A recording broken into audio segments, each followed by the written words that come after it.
Hello and welcome to Grace Notes, the weekly community affairs show with Yorktown Supervisor Michael Grace, and I'm Bruce Apar of Chase Media Group. And every week we like to start off the show with letting you know about some of the upcoming events. And Supervisor Grace, of course, we have a very big event on Saturday. Yep. The first, well, of course, the tree lighting is a tradition in Yorktown, but this year it's going to be a tree lighting unlike any other, right, in the past. We're hoping to kick off a new tradition in town. Right, on Saturday, December 1 at 6 p.m. Right. It's going to be I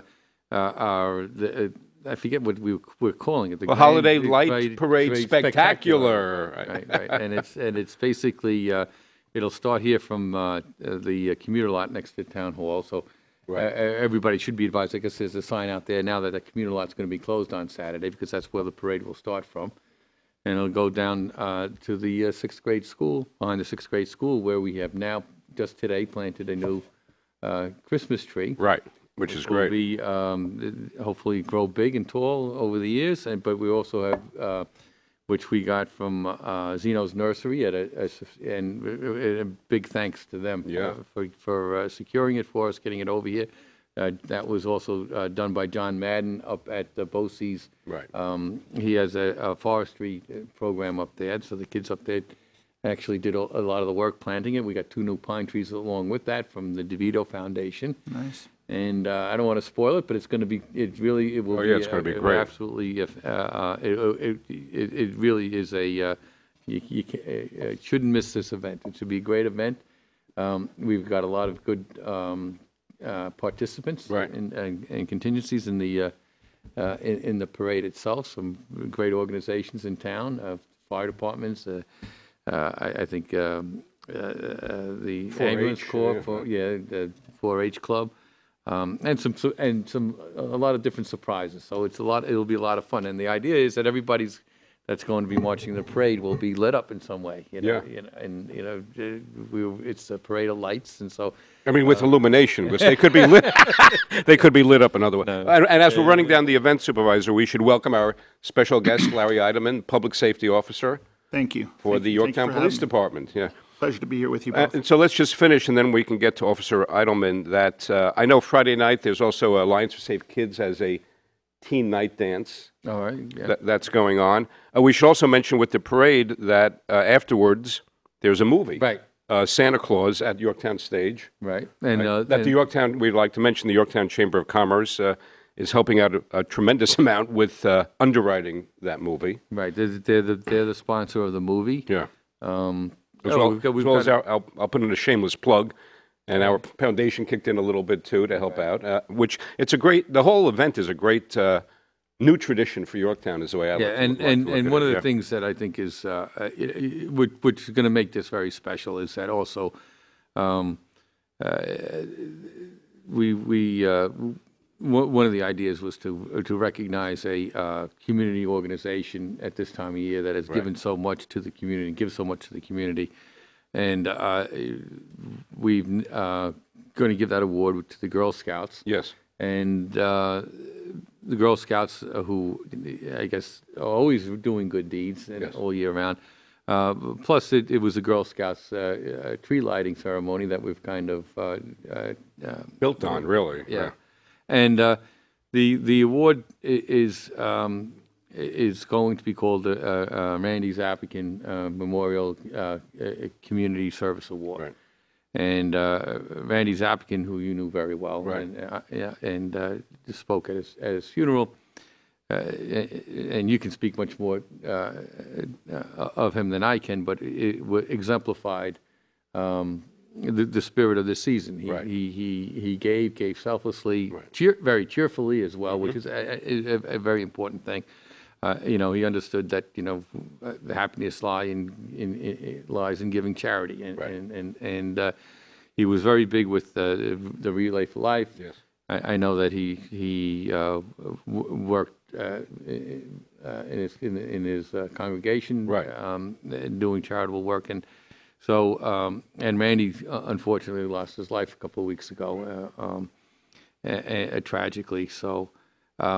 It's a great honor for me to be able to start off and give the inaugural Randy Zavikin Community Service Award, Right. which will be part of the ceremony on Saturday. On Saturday, yeah, So- yeah. And then we just want to quickly mention some other, very seasonal events on the next day, Sunday, December 2nd, the Lions and American Legion breakfast with Santa Claus Right. at the First Presbyterian Church, which is always a great event for families. And then December 7th is the Yorktown Teen Center First Fridays open mic, which is a hugely popular event. And then on December 9th, in terms of interfaith ceremonies, there's the Hanukkah menorah lighting ceremony. So all these things this is a great time of year. It's always a great time of year. And one other thing, next town board meeting will be the budget meeting. Right. And I have passed the preliminary budget at the last town board meeting. And in the spirit of the season, everybody's getting something back. Everybody should see a tax decrease, a modest one, but at least it's moving in the right direction. So we start chipping away at that. But we're very proud of that. We think we have got a good budget. We have reduced taxes for just about every property in town. The actual levy is $500,000 less than it was last year, so everything is down, and it's a tribute to the town of Yorktown employees who've worked very hard and are working very hard, doing a lot more with a lot less. We've lost employees through attrition, which haven't been replaced, and we're asking a lot of people have really carried their weight in a very big way over the last year, and so I think we're in good shape, and we look forward to the public comment on that. But the bottom line is that taxes are going down, not up. So, which is a good thing. Yeah, absolutely. So. Yeah, Larry, you were about to say something about the... I was just going to add, and I don't know what the exact dates are, but I know also, and it's not this next week, but coming up in regard to holidays, is both fire departments do their Santa days as well. That's right. Where Santa arrives on a fire engine. As a 30... Candy cane run, right? Candy cane run, right. And I know both the Yorktown Fire Department and the Lake Mohegan Fire Department do that. So I know those dates will be posted, I'm sure, sometime soon, but that's always a fun event for the kids. Yeah, no, absolutely, yeah. Yeah, where they go around to all the neighborhoods block by block and stop, and the kids can come out of the house and see Santa Claus. Yeah, that is great. Yeah. So why don't we talk about how Yorktown's finest and Officer Eidelman did such a great job with the Hurricane Sandy. Well, you did. No, I'm going to say Officer Eidelman was basically directed our EOC, which is the Emergency Operations Center operations. During the period of the storm, and then I guess we continued that 10, 12 days. I think officially 13 days. I lost count. I didn't. I didn't make it upstairs to my office for that week or 10 days. And by the way, does everybody have power back by now? Or yes, everybody who had power out as a result of that storm. Right. Has got their power back at this point, thank goodness. And for some people, unfortunately, that took longer than we would have hoped. But, at this point, thank goodness, everybody's got their power back. That's not the case across the region, unfortunately. Long Island. We're very, very lucky in regard. But one of the things that has to be said is that the restoration of power in the town of Yorktown really, it took place a lot quicker than it otherwise would have, had it not been for the Emergency Operations Center's work. We were very fortunate. We worked very well. NYSEG was very cooperative, and so was Con Ed. And we had liaisons down here from Con Ed that worked with us within the center. We also had a crew from NYSEG, a great bunch of linemen out of Auburn, New York, and were very instrumental in getting the Heights area back up with power fairly quickly, which was a major accomplishment given the degree of damage that occurred in the feeder lines to the Heights area. But we prioritized our infrastructure that needed to be critical infrastructure that needed to be brought up, and our at-risk communities, which included Beaver Ridge and Jefferson Village. Actually, it was funny. We did these daily phone calls, these muni phone calls with Westchester County Department of Emergency Services, where we'd have to go through the roll call from A to Yorktown. Yeah. So we were always the last. Oh, you mean it was all the towns? All the towns. They did a roll call. On a conference call? Yeah. It's called a daily municipal call. We actually participated in 3 of them, one with each utility company, because Yorktown shares its utilities with NYSEG and Con Ed, and then one daily every morning with Westchester County Office of Emergency Management as well. So we would get on their calls at 10 o'clock in the morning, and the idea of the call was the first thing that they would do is share whatever pertinent information they had that they thought would be helpful, whether it was resource allocation, things they could provide to us, updates on a storm if they had them. This is the county, and the county's function. And as an emergency manager, I sit on the county's emergency operations, and we meet quarterly with them. So we have a good plan in place with the county. Every municipality within the county has a partnership with Westchester County in doing this, and they take a strong lead when this happens. And then part of that municipal call, then, once they're done giving information on a blast sort of thing, is they then go alphabetically through the roll call, so to speak, and they start with Ardsley or wherever the A's start, and sometimes they work backwards, but oftentimes we tend to be, Yorktown tends to be after Yonkers even. Yeah, it's last. So you listen to all these other municipalities chime in about, and the purpose of it specifically is, is there anything that you really need? And sometimes not only is the county available to do something for it, but other municipalities may pick up on something, which in fact did happen with us at one point, and it was unfortunate that we just weren't able to make that happen. But somebody might have a need for something, and we might have that piece of equipment or resource or person that can make that need happen. So it's a very helpful thing to be part of. The example was that we had our shelter running on a generator. Right. And there was a Somers Manor up in Somers that was a nursing home that was losing, I don't know, they may have some backup or whatever, but they basically needed a generator. They needed a sizable one, which was 100 kilowatts, I think, which is what we had out and energizing the YCC. So we had that piece of equipment available once we could get the YCC energized by regular power. Right. So we worked with NYSEG to throw some switches so that we could then get the shelter up and running on its own power, and then free up that resource to go over to Somers. So we worked very diligently to have that happen. This was a result of the Muni call because we knew that Somers was looking for that. Somers went out looking for it. We had the piece that we said we have it. We need a couple of switches pulled. So finally we were able to coordinate with NYSEG. Not such an easy job because it's underground service at certain points. So you needed really somebody that understood the underground grid. Everybody wants to do underground utilities, but underground utilities also have their issues, believe it or not. They're not that easy to deal with. And it really takes a certain amount of expertise. The overland grid is a little easier because you can just look at it and see, but underground grid's a little bit more difficult. We finally got somebody out there. They pulled the switches. We were able to get the YCC energized and then pull the generator off there, at which point we then offered it to Somers. But in the interim, they wisely also looked for some backup to what our offer was.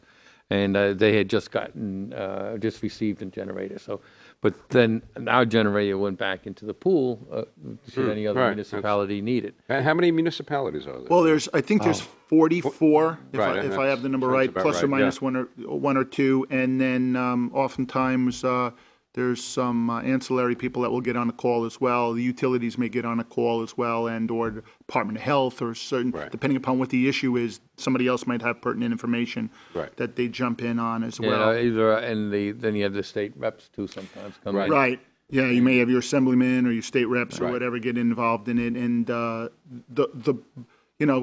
granted, by day 5, 6, 8, it's people's, patience is tried, and sometimes, people are just getting on there, and they're you can just sense the frustration in them. But I would like to say and add to what the supervisor was just talking about. One of the things that enabled us to do this great coordination, and I really think it was a good job of coordinating, was the fact that we followed the plan of opening up our own emergency operations center, and we staffed it appropriately.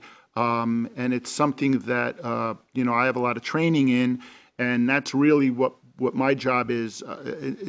It should be said. When I'm in the Emergency Operations Center, I'm really not representing the police department per se. I'm the Emergency Operations Manager. I'm just trying to keep everybody focused and working on the things that we can do and help the coordination process. The chief was here for much of the time as the head police department official, and when he was not here, when Chief McMahon was not here, one of the lieutenants was here, either Lieutenant Noble or Sorvilla or Mallon was here. Their job is to focus on the police department issue. Eric's job as the highway superintendent is to focus on his manpower's issue. The supervisor's here to focus on the town issue. We had the fire chiefs here from time to time, the school districts here, the power companies kind of had their own liaison here. NYSEG would send one in and out. But the point of all of this being that when all of these people are in the same room at the same time, hearing the same problems together, that's when we can make the best decisions. And that's really the benefit of running the COC. And how many people are in the Well, I'm going to tell you, let me also explain, and this is why it worked very well, because, Larry, in charge of the EOC, and one of the things that you have, which needs to be understood, and I think we'll go into a little bit more length, is that the EOC, the Emergency Operations Center, and actually the Emergency Management Team, really has to be able to work separate and apart from all the other organizational functions of the town. Right. So the chief of police, it's difficult for him to act as emergency management coordinator because he's got to run a PD. Correct. And you can't. The highway superintendent's got to run the highway department. The supervisor, whoever it's going to be, that has to be able to deal with what day to day, Not just the traffic cop kind of making them all, fit into. But you needed this together and put the plan together. Yeah. Right. But I think one of the things that lessons we did learn, we had the EOC set up in the town boardroom, so this was kind of off limits, and one of the things really was that we had a state of emergency, one that you shouldn't have been out on the roads anyhow because it was dangerous. We needed to mobilize crews back and forth and crisscross town, so we didn't need them. If a line crew gets stuck in traffic, it's just downtime for them to, where they can be doing restorations.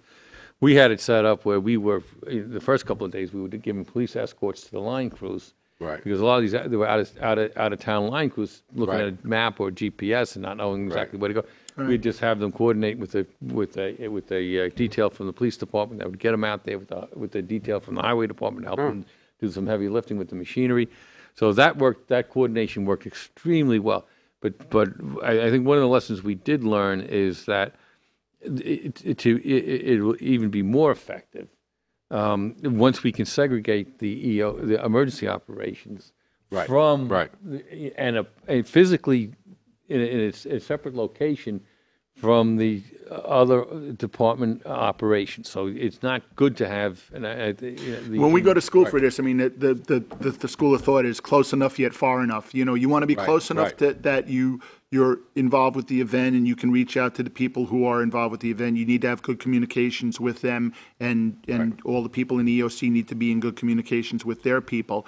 But you need to be removed from the general operational people, the things that are going on, and that includes town hall, which during these events it serves as kind of the beacon of information. It has a good focus and a good purpose, but it's not necessarily the place that you want to be conducting our operation, because it's a good place for the general public to come and get information, and I know the supervisor has talked about moving forward, that'll be what we do here, and it was certainly a great place for us to hold, a press conference, to give out information and to go on cable and go on so forth. But it's not necessarily the best place to be conducting our operations, getting inundated with a lot of outside static. And we were talking also before, Larry, like at one point in the past it was at the police department, right? Correct. But that obviously is not ideal. Even in this event, what eventually happened, and this is a great, it was you had election day coming. Right. Right. So you have ballots. So we have A presidential election. so on top, this is a polling place. Right. So we had to vacate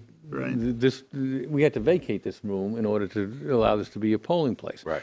And what also was happening, you had people coming into town hall either to want to conduct regular business, or people coming into town hall to get information, or even when we went out to the public with press conferences, we had to suspend the emergency operations procedures in order to go out for a press conference. Right. Right. And it was oftentimes we had the people from that do our camera work here come in, and we said, look, we were planning to go out at 1 o'clock tomorrow with a new update. And Right. I think the first couple of days we tried to go out twice a day, and then Yeah, I remember that. Yeah, I was watching those. Yeah. and we would say, well, 1 o'clock we're going to go out. Well, we would be caught up in some emergency operation, getting Right. a line crew out somewhere, doing this and doing that. So some of us would be scattered.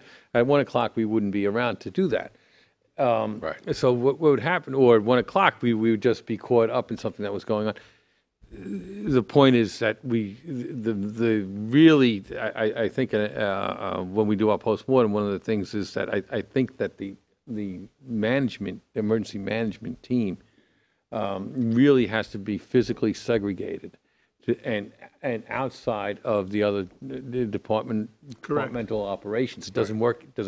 PD needs to operate. Can't have an emergency management team in the middle of its PD. Right. Well, the PD needs to, is definitely stressed and resources stretched and needs. So I mean, it's almost like it sounds like you would need a vacant space, but you don't want it Yeah. to be in any operating center Right. of the town. And we think we've identified that space. We have Oh, yeah? we have a space that's available right now underneath the courthouse, which is adjacent to the police department. It's an open space that back when we were using those big behemoth voting machines was used to store them, and even then it was more space than they needed. So now that we've gone to this new system, they've moved out of the way, and we have a suitable space on emergency power. It's got all the communications there pretty much within the building already that we need. There would need to be a little bit of work done, and I'm sure the supervisor and the chief and other people will figure out how to make that happen. But in my humble opinion, it won't take a whole lot to make it happen, and it would be a good location, that close enough yet far enough kind of thing, where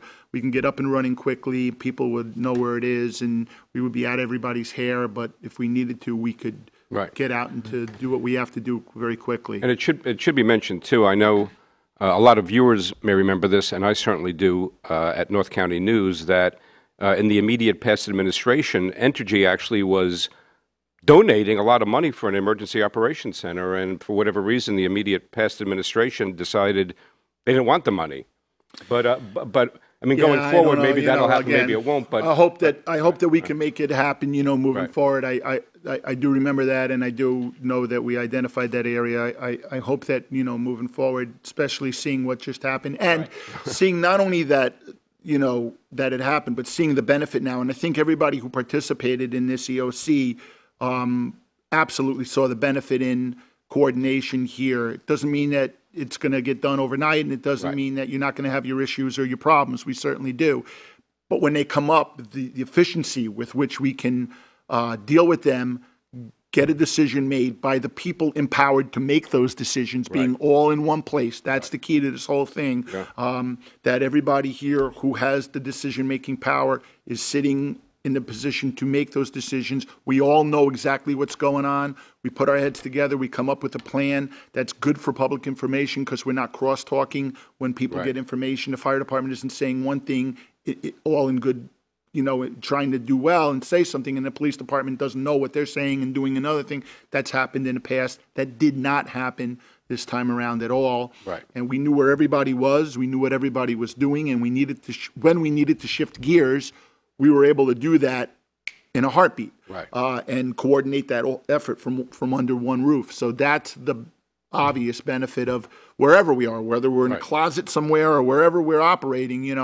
It doesn't take much, but certainly a space that's got some simple stuff and can get us up and going. One of the other problems with being in here was, we're using phones that were being used normally by other people, so we're answering calls for we didn't know if the call was coming in to us or it was coming in for Alice or somebody else, and there was a lot of that. And then after we pulled out of here, I understand from their offices that they were getting calls for days later, looking for us, and we weren't here. So it'd be nice to have a space of our own for the handful of times that this does happen, and just be able to flip a switch and get up and running. And the irony is, if in the past the town had accepted the gift, now 2 years in a row, at the same time. Well, I think. Look, as far as I understand it, the past supervisor, for whatever reason, decided to decline or didn't want to spend the money the way it was earmarked. Where it was earmarked, so they lost it,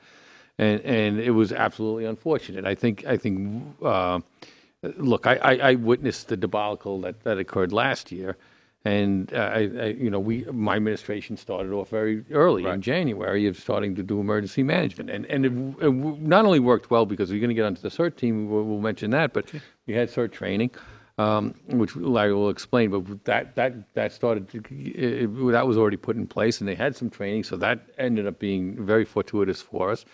But we also had reached out to certain communities that are at-risk communities in order to give them some emergency management training and understanding, and that was Jefferson Village and Beaver Ridge. Now, I'm going to tell you, one of the Muni calls was really funny. One of the Muni calls was a state representative.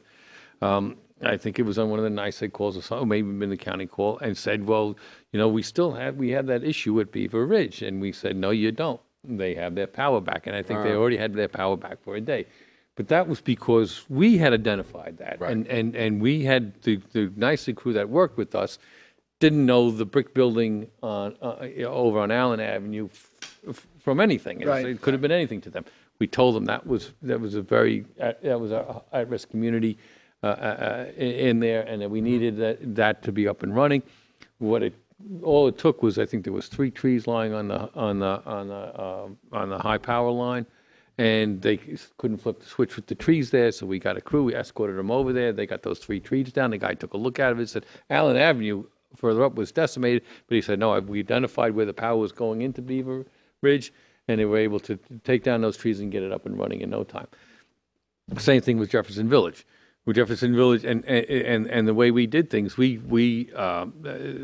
think the past experiences, a lot of the stuff was politicized, which was unfortunate. And I think talking about communication, as I was talking about, or miscommunication or cross-communication is a real problem in these types of situations.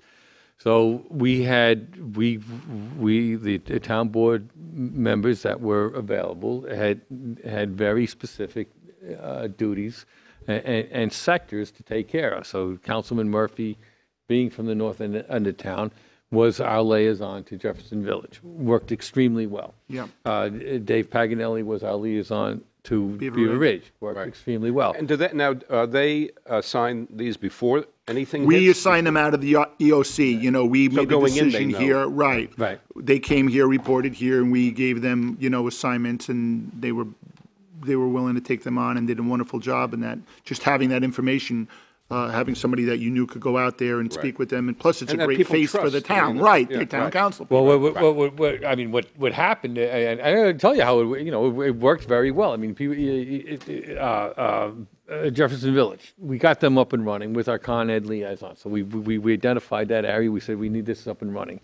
At certain points in time, we got a call from Jefferson Village. There were people that didn't have power. They were starting to get cold. They had certain concerns. Councilman Murphy was able to come back to the EOC, relay those concerns. We then sent out another delegation up to Jefferson Village to advise them that they should go back, because now they had set up their own network of communication within the village that was set up through the efforts of Larry at the time that we started doing emergency management proceedings earlier in the year, because we had this whole network. So. Well, we said, fine, look, we know you're cold, and they didn't have a generator up there or for the one building, for the clubhouse. So we said, look, you have your network of people that are going back. It should be assigned to every condo, and you can go back to do basically the bed checks and make sure everybody's okay. What we're going to do, we came out of that, we decided to run a shuttle bus on a schedule, which would make a loop through Jefferson Village, and then make a loop through Beaver Ridge, and then make a loop to the shelter, and that was running on a regular schedule. Yeah. So where they could, It was great. It was a great resource. so they could bring those people in. They could stay. During the day, right. Or go back if they want. The only thing was when the shelter closed, they either had to go back on the last shuttle bus back to where they were going, or Spend the night at the shelter. Right. But so we ran that circuit for a couple of days, I believe it. Correct. And what happened is Jefferson Village got its power back, so we knew they were energized. They had a couple of condos that didn't have any heat for some reason. So although the power was energized, there was a major fuse in one of the underground boxes that had blown probably from a surge when the power came back on. So Councilman Murphy was able to get Mike Dubosky from P&M Electric, who did amazing things. Mike's a great guy, yeah. And was able to then get them, what they needed to get that place up and running. The point is that having had signed a liaison to what it was a at-risk community, having that liaison report to an emergency management center, to be able to then reallocate the resources to what needed to be done, ended up working very well for that community, but also worked extremely, when that community gets up and running, when that community we know is safe, Right. that takes a huge load pressure off. Off our other resources. So Right. it really worked well, and what was very nice, the dry ice. I was going to ask about that. How did that go? The dry ice distribution? It was terse at times. It was dry ice is one of these things that we're at the mercy of the utilities to provide. There is a law that states, out of the Public Service Commission, that states that they are required to provide I didn't know that. It's a law. Well, yes, and I couldn't quote you exactly where it exists, but I know it does exist. Right.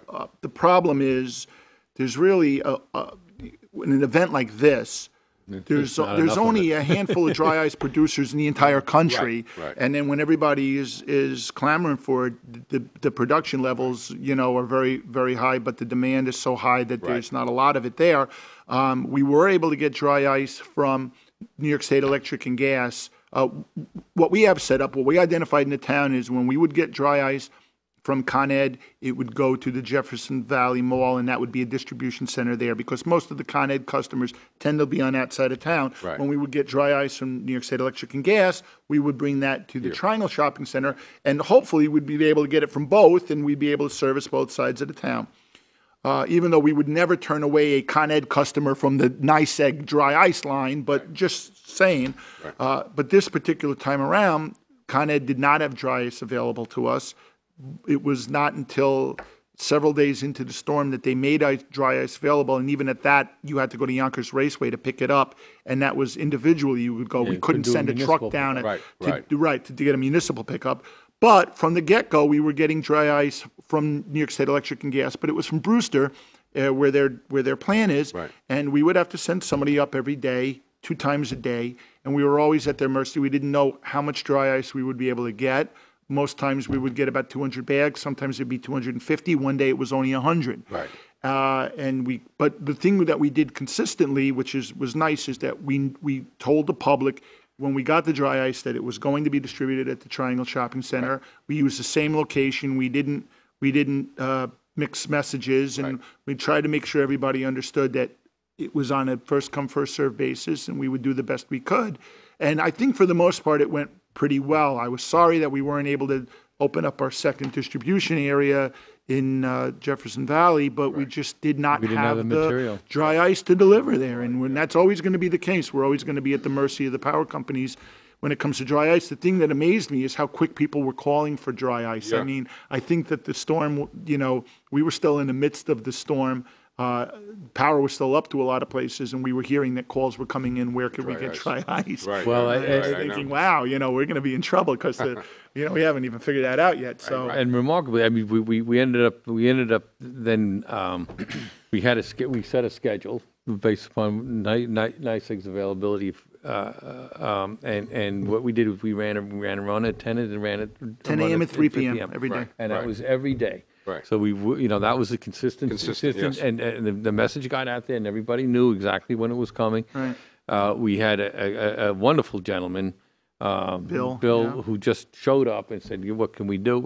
He had a seat. That was kind of one of the funny stories in there. But I mean, he walks in and he goes, "What can I do? I'd like to help." And I said, "Well, what skills can you do? What skills do you bring to it?" He goes, "Well, I have a CDL, a commercial driver's license." I said, "Fine, stay right here. We're going to go get. We need a pickup of dry ice up in Brewster." So we went over. We grabbed the truck from the highway, and we said, "Look, here's the truck." I think I sent my nephew or my son with him as a riding shotgun, and we told him to go up to Brewster. So this is one of the. I think this was the first. This was the first run, and we're all sitting here, and it was 10 o'clock, and he just gets up to Brewster. He gets into a queue for pickup, and they gave it to him on pallets. Yeah. And the guy was a great guy. He was such a good guy that I think nice guys up there liked him so much. They used to give us extra pallets. But he was just a great guy. But the first time we're sitting here, and it's I don't know. He ran up, and we were supposed to be back about 10. The roads weren't cleared really yet. It took him a long time to get up there, and it took him a long time to get loaded, and it took him a long time to get back. And at some point, we were sitting here going, "Hey, we just gave this truck to this guy, we really, just like all of a sudden this feeling of fear just came over you, saying, did we do the right thing? Oh my God, we barely even know this guy. But he showed up eventually. And showed up every single day afterwards. Wow, every day that is something. Came back and back. I mean, every morning he would walk in, and I would say to somebody, "Well, I lost the bet again," because I could not believe that he was continuing to come back day after day again, and he was a wonderful individual, absolutely great guy. But there was a lot of really good stories out there about that. I got to segue that into I told we did this run, the bus run back from Jefferson Village, and they got up, and then Beaver Ridge got up. But after Beaver Ridge got up, and what they were doing was they were doing the bus run to pick them up and bring them down to the shelter. And the shelter became and I'll let Larry talk to it, but the shelter just became ran very well. But it became a very hospitable, warm, friendly, sociable environment. So I think it was one woman from Beaver Ridge who finally got power, and the Jefferson Village got power. So we said, well, now we're going to stop the bus loop because everybody's back up and running, and reallocate the resources that were running those loops to something else. And the lady was very disappointed because she said, "Well, how can I get to the shelter now?" And we said, "Well, why do you need to go to the shelter? You're up and running." Right. She so enjoyed. Oh, she misses the camaraderie. And everything else. Wow. And I think that it was Judge Lagonia that said, "Oh, don't worry about it. I'll come by and pick you up and water down." Very nice. Wow. But it was that well run, and the shelter.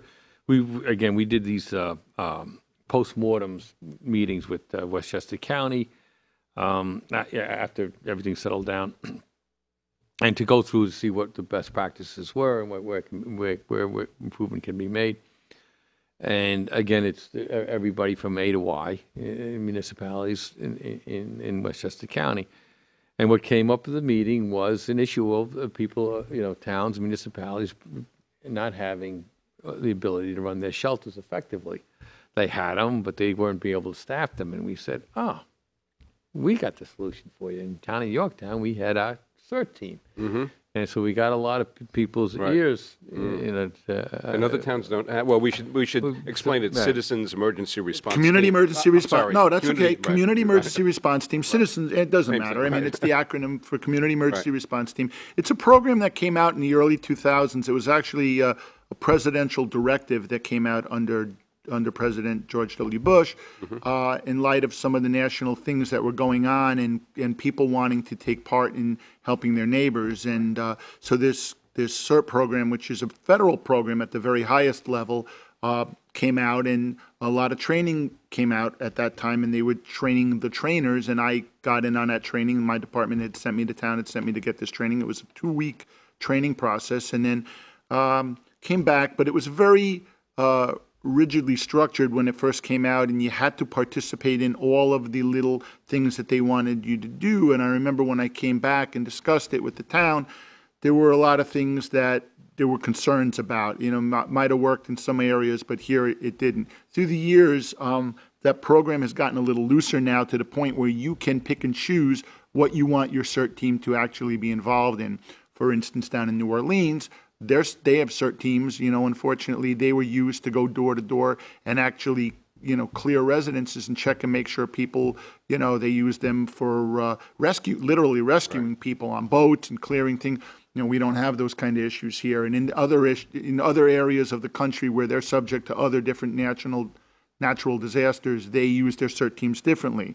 The one thing that we were always up against it with here was running the shelter. And in years past, we were at the mercy of the Red Cross when we would run a shelter. And the Red Cross has pretty much been drawn very thin. Right. Their resources are being stretched, and their manpower may be being stretched. And we realized that we have this great facility in town, this Yorktown Community and Cultural Center. We're the envy of a lot of the communities in the county, because when I go as an emergency planner to talk to them about this, they're always like, wow, you have your own building, you can control that. We're at the mercy of the school district. We have to use a gymnasium in a school, or we use this. So we had this great resource, and we just needed a way to staff it. And when the supervisor took over back in January, and he called myself and the chief in it to talk about emergency management, one of the first things I said is, listen, I would love to get this up and running. And literally, it wasn't a moment too soon that we had just given them some training. We got this team up and going. And so now we're able to use our CERT team in Yorktown to, their primary function is to administrate the shelter, which we have available to us. It's on generator power. Hopefully it'll even be on more patent generator power sometime in the future. Right now we have to bring the generator to the facility to make it work, and I know there's talk about having a full-time permanent generator there capable of powering it, and that'll be wonderful. But we have kitchen facilities. We have the upgraded senior center that we share with them, which is a beautiful room where we are able to feed people, and they could converse and just be comfortable, charge. And not everybody that can. I think we had 1,000 people, give or take, use the shelter. And of 1,000 people, 130 of which actually stayed overnight cumulatively. And we had the kitchen man. I think we had contributions from Turcos. We had a lot of business in town that were going to lose their food. I mean, that they were literally, so it was a win-win, and they were able to provide us some food. We had some people that volunteered to make some food themselves and bring it in, and we were able to accommodate that. And, just a warm cup of soup or a grilled cheese sandwich, or they ate even better than that. They actually had pork chops one night, and, potatoes, and some of them didn't want to leave even when the power came back on. Just to find out what the menu was. But the CERT team was unbelievable. I mean, if I tell you that it's a 28-member team, and we're still expanding, and this is as good a time as any, if I can, to shamelessly plug them, to say if anybody is interested in joining this team. These are your community members helping in the time of need, primarily at the shelter, working there, but they can contact me through the Yorktown Police Department and leave their name, or they can contact me through my webmail, which is Eidelman@yorktownpd.org. Hopefully we can throw that up on a screen. Yeah, we will. And, we'll send them out the information. There's a background check that's done, but it's simple stuff. And there were many clients of the shelter who are now becoming CERT members, because they saw the benefit of doing this. And we had a meeting Monday night, and many of them showed up and wanted to put in applications. They were so thankful for the help they received from their community members that they wanted to reciprocate and be that person in the next time around. So that's a wonderful thing to see too. And how many people are there, Larry? We have 28 members on a team right now. We're looking to maybe double that. It's one of these things where you don't want to have too many where it's unwieldy, but you want to have enough that we're not taxing the same people all the time. This was a highly unusual event. We opened this shelter for 11 days. Right. I've never seen that in the past. You know, we usually open 4 days, 5 days. By the 5th day, most people are usually with power again, or whatever the issue was, they're back up on their feet. By the 5th day of this storm, we were just getting into it. So, you know, we still had a long way to go. What's the mix? Is it men and women of all ages? Absolutely. 18 and over. Right. You know, no heavy lifting really. It's just, you know, our job is to greet people, to provide a safe environment for them to come in.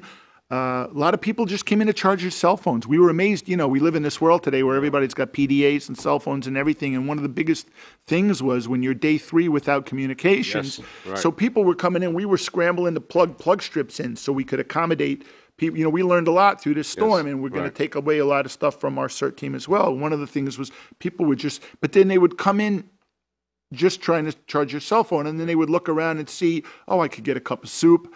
I could warm up a little bit. Right. This isn't as evil and bare as it sounded. You know, you think of a shelter, you know, cot in a gymnasium, and it's which is, you know, it can sound pretty brutal. And our team, to their credit, did everything possible to make that as comfortable a place. We ran DVDs for them. You know, we tried to segregate. Games, if there were kids, we tried to give them things to do. We tried to, you know, they really tried to do a lot for these people, and they were so appreciative of the effort. And they, you know, but you're right. It's, you know, by the way, it's a very good point you just made, Larry, when you said the image in somebody's mind's eye of a shelter is probably one thing like bleak, and yet what you're describing is a great haven during an emergency like this, right? And much of that credit goes to the people that worked it, and to the last board meeting we gave out certificates of appreciation, not only to the CERT team members that participated,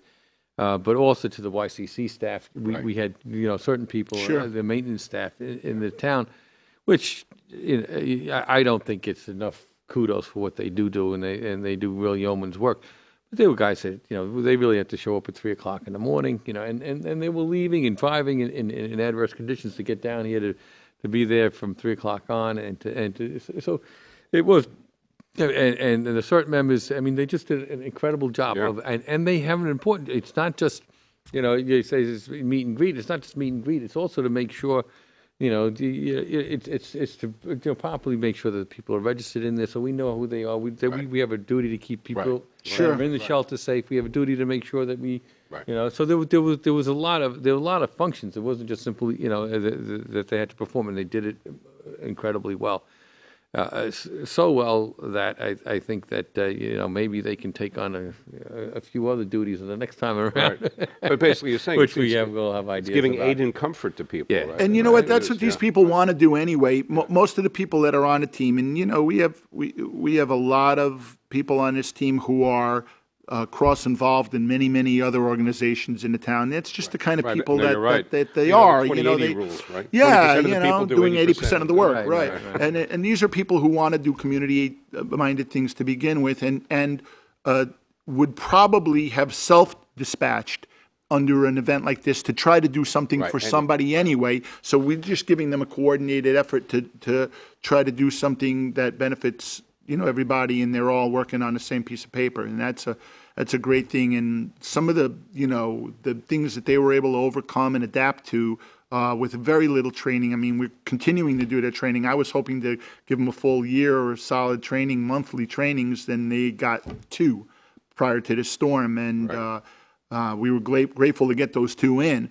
But you know, we delegated some positions very quickly, and people just ran with it and just made things happen to the point where, you know, I was here on a daily basis in the EOC, and I had anointed Loretta Lagonia as the CERT team coordinator for this operation, and now moving forward, she's going to share that team leader position with Rich DeLeo. But you know, I just needed somebody to pick. And we hadn't even done elections of these members yet. You know, we literally were in our infancy, and she just ran with it. And by them doing all the stuff they were able to do, they took such pressure off of us to know that they could give us daily updates. Here's what happened last night. Here's what we have today. Here's what we're able to do. Here's what we're planning on doing as far as food goes, if we have available. And, giving all that information to us on a daily basis in the EOC, so we could then make that information available to the public. It was incredible. Nothing less than incredible. Much to the point is that, when you do have people that want to do things and come out and ask to do things like this driver bill that came in, you also have to be careful that people that do want to do things work at cross purposes. Yes, right. And that's why it becomes very important to have that with an EOC you're making sure that doesn't happen. Absolutely. You make sure there's not an overlap. You're making sure that there's that a resource isn't distracted. Because we had certain equipment that we could dispatch, but we had priorities to where to dispatch. We don't need it locked up over here when it needs to be over there, or that it's promised over here when it needs to be over there. And I think a lot of those things were very important. One of the big things is that there's a lot of things we can't do anything about. We are at the mercy of third parties, whether it be the utility companies or upper levels of government. With the EOC, what we try to do is we do what we expect everybody else to do, is become self-sufficient and not being reliant upon county government, state government, federal government for doing anything. We need to get ourselves up and running. And in order to do that, we have to be able to efficiently and effectively allocate the resources that we have. And so with everybody being on the same page, it helps a lot. The other thing is that what is this idea of having direct and definitive communication. And not that, instead of having, somebody giving rumor over here or talking over here, one of our strict guidelines was we're only all going to talk with one voice. Right. And to advise everyone, unless it's coming from this source, to discount it because it's not going to be reliable. Right. And that is extremely important because people want to know where to go, what do I do, where do I have to be. Right. That's a very good point. And so those things they're not little things. When you're in battle, you need a general. And you're right. And rumors start flying, so you need credible information. Yeah, you need good. Yeah, right.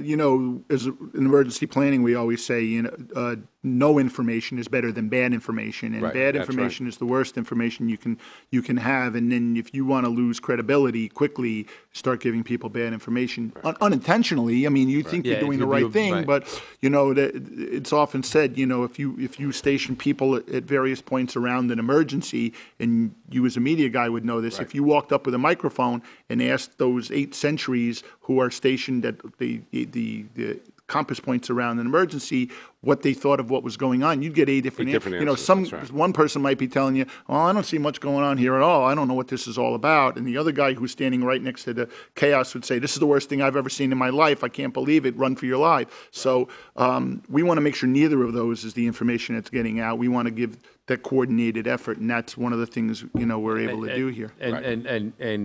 It's not and people can give information on good faith. One of the big problems that we had, and which could have proved fatal in certain circumstances, was we had a lot of the utility companies coming out and saying, well, they'd get calls from their customers, and the utility company would say, well, we haven't done anything because your highway department, your DPW hasn't cleared a tree yet.